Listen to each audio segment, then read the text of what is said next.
Olá, essa é uma videoaula do curso de Fundamentos de Arquitetura de Computadores da Faculdade do Gama. Ela foi realizada pelos alunos Lucas Mattioli, Cristiano Costa e João Guilherme e tem como tema barramento, tamanho e linha. O objetivo desse vídeo é fazer você compreender a ideia básica de um barramento, o que representa o seu tamanho e os tipos de linhas que o compõem. Tendo isso em mente, vamos a uma breve introdução. Os computadores que temos atualmente são formados por vários dispositivos, tendo cada um desses sua própria função. Tendo isso em mente, é necessário que haja uma forma de comunicação entre os dados calculados, gerados ou até mesmo memorizados por esses dispositivos. E é isso que o barramento faz. Ele é um caminho de comunicação entre dois ou mais dispositivos de um computador. Fazendo uma analogia bem simples do nosso mundo, um barramento seria a estrada que liga duas cidades, sendo cada uma delas um dispositivo do nosso computador, e os automóveis que transitam por essa cidade seriam os dados. Um barramento é um meio de transmissão compartilhado. Melhor dizendo, diversos dispositivos podem estar conectados a um barramento, podendo um sinal transmitido por qualquer um deles ser recebido por todos os outros conectados ao mesmo barramento. Um dos problemas da transmissão compartilhada ocorre quando dois dispositivos transmitem sinais ao barramento ao mesmo tempo. Dessa maneira, os sinais se sobrepõem e são adulterados. Então, para que a transmissão ocorra com sucesso, apenas um dispositivo pode transmitir sinais pelo barramento a cada instante. A composição de um barramento é dada por vários caminhos ou linhas de comunicação, cada qual capaz de transmitir sinais elétricos que representam um único dígito binário, ou seja, 0 ou 1. Ao longo do tempo, uma sequência de dígitos binários pode ser transmitida por meio de uma linha. Pensando dessa forma, as diversas linhas do barramento podem ser usadas, em conjunto, para transmitir vários dígitos binários simultaneamente, ou entre as palavras, em paralelo. Por exemplo, uma unidade de dados de 8 bits pode ser transmitida por 8 linhas do barramento.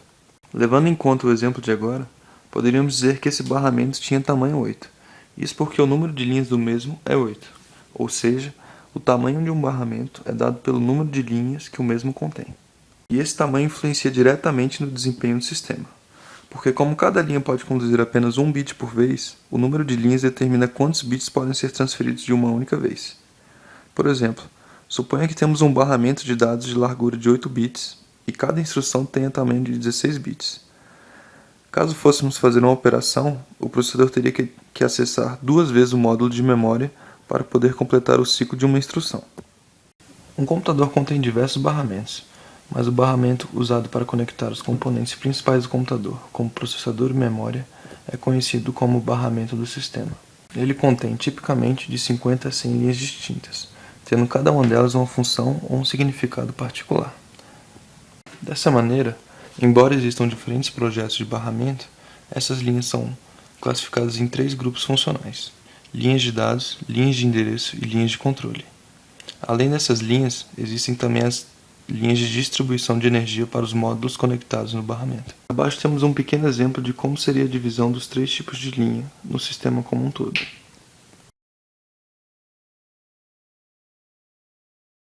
As linhas de dados, como o próprio nome sugere, fornecem um caminho para a transferência de dados entre os módulos do sistema. Esse conjunto de linhas é denominado barramento de dados.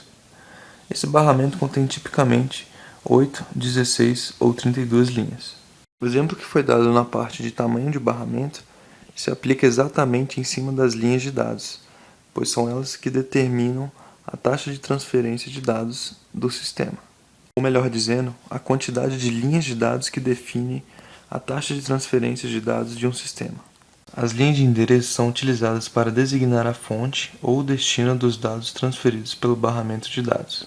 Por exemplo, quando o processador deseja ler uma palavra da memória, ele coloca o endereço dessa palavra nas linhas de endereço.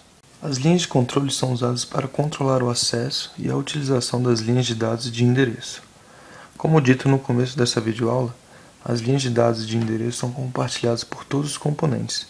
Sendo assim, deve existir uma maneira de controlar a sua utilização. Alguns dos sinais que passam pelas linhas de controle são sinais de controle, sinais de temporização e sinais de comando. Os sinais de controle são utilizados tanto para transmitir comandos quanto para transmitir informações de temporização entre os módulos do sistema. Os de temporização indicam a validade das informações de dados e de endereços. Já os sinais de comando especificam as operações a serem executadas. Aqui temos alguns exemplos de linhas de controles típicas. A linha de controle de escrita na memória faz com que os dados existentes nas linhas de dados do barramento sejam gravados na posição de memória especificada nas linhas de endereço. A linha de controle de requisição de barramento indica que um módulo do sistema necessita obter o controle do barramento.